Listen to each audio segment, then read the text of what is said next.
নমস্কাৰ ফ্ৰেণ্ডছ, স্বাগতম জনাইছোঁ সকলোকে। পুনৰ চৰকাৰী চাকৰি খালী হৈছে 2019 চনত আৰু তাৰ মুঠ পোষ্ট হৈছে 172টা পোষ্ট আছে, খালী পোষ্ট। তাৰ কাৰণে আপোনালোকে অনলাইন এপ্লাই কৰিব লাগিব।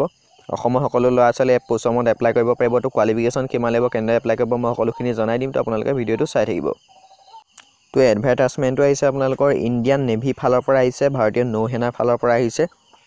তো ইয়াত আপোনালোকৰ পোষ্ট আছে 172টা পোষ্ট আছে। পোষ্টবিলাক আপোনালোকৰ দুটা বিভাগত ভাগ কৰিছে। ইয়াত আপোনালোকক মই দেখাই দিছোঁ। চাৰ্জমেন মেকানিক তাত আছে 103টা পোষ্ট, আৰু চাৰ্জমেন এমুনিশ্যন যিটো আছে আপোনালোকৰ এমুনিশ্যন এক্সপ্ল'চিভ তাত আছে আপোনালোকৰ 69। টোটেল হ'ল আপোনালোকৰ 172 103টা আৰু 69টা পোষ্ট আছে। তো তাৰ কাৰণে ইয়াত আপোনালোকৰ কেটেগৰীবিলাক ভাগ কৰি দিছে। কাষ্টবিলাক ST SC OBC MOBC এইবিলাক সকলো কাষ্টৰ কেণ্ডিডেটে এপ্লাই কৰিব পাৰিব। তো তাৰ কাৰণে আপোনালোকৰ কোৱালিফিকেশ্যনখিনি কি লাগিব, কেনেদৰে এপ্লাই কৰিব, মই সকলোখিনি জনাই আছোঁ। তাৰপিছতে আহিলে বয়সটো আপোনালোকৰ 30 বছৰ ভিতৰত হ'ব লাগিব আৰু লগতে ৰিলেক্সেবল পাব। তাৰ কাৰণে কোৱালিফিকেশ্যনটো এনেকুৱা ধৰণৰ এডুকেশ্যন কোৱালিফিকেশ্যন যিটো প্ৰথম চাৰ্জমেন মেকানিকৰ হয়, তাৰ কাৰণে আপোনালোকৰ লাগিব ডিপ্ল'মা লাগিব, মেকানিকেল নাইবা ইলেক্ট্ৰিকেল নাইবা ইলেক্ট্ৰনিক্স নাইবা আপোনালোকৰ প্ৰডাকশ্যন ইঞ্জিনিয়াৰিং চাৰ্টিফিকেট লাগিব। যদি আপোনালোকে ইঞ্জিনিয়াৰিং ডিগ্ৰী কৰি থৈছে মেকানিকেল, ইলেক্ট্ৰিকেল, ইলেক্ট্ৰনিক্স এইবিলাকত, তেতিয়াহ'লে এপ্লাই কৰিব পাৰিব।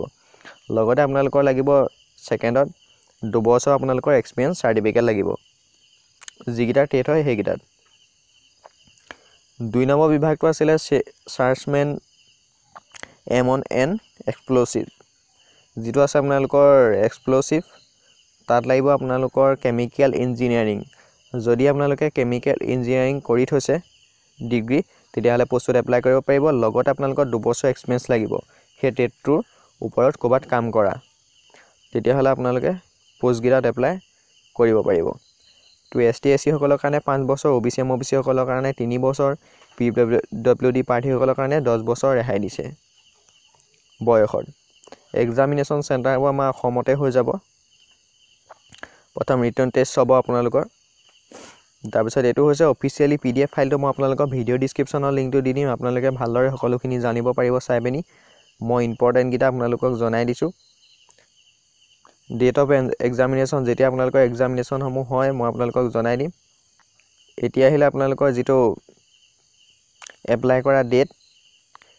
কৰা ডেটটো হৈছে আপোনালোকে 16 এপ্ৰিলৰ পৰা এপ্লাই কৰিব পাৰিব। 28 এপ্ৰিলৰ ভিতৰত আপোনালোকে অনলাইন এপ্লাই কৰিব লাগিব। যদিহে আপোনালোকে ইঞ্জিনিয়াৰিং ডিগ্ৰী কৰি থৈছে টেট কেইটাত, তেতিয়াহ'লে আপোনালোকে এপ্লাই কৰি ল'ব পাৰিব 16 এপ্ৰিলৰ পৰা। তাৰপিছত আহিলে এক্সামিনেশ্যন ফিজ তথা এপ্লাই কৰিবৰ কাৰণে আপোনালোকে এটা ফিজ দিব লাগিব।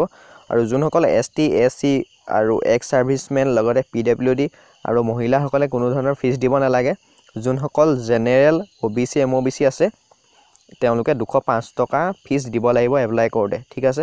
তো ছোৱালীসকলে কোনো ধৰণৰ ফিজ দিব নালাগে, যিকোনো কাষ্টৰ হ'লে হ'ব। তো ভিডিঅ'টো ইমানখিনি। ভিডিঅ'টো ভাল লাগিলে লাইক কৰিব, কমেণ্ট কৰিব, আৰু যদি কিবা সুধিবলগীয়া থাকে তেতিয়াহ'লে আপোনালোকে মোৰ ভিডিঅ'ৰ তলত কমেণ্ট কৰিব। আৰু যদিহে চেনেলটো ছাবস্ক্ৰাইব কৰা নাই এতিয়ালৈকে ছাবস্ক্ৰাইব কৰি ছাইডৰ বেল আইকনটো দবাই ৰাখিব। তেতিয়া যিকোনো ধৰণৰ আহিবলগীয়া ইনফৰ্মেশ্যন আপোনালোকৰ তাত গুচি যাব। তো এতিয়ালৈ ইমানেই, ধন্যবাদ।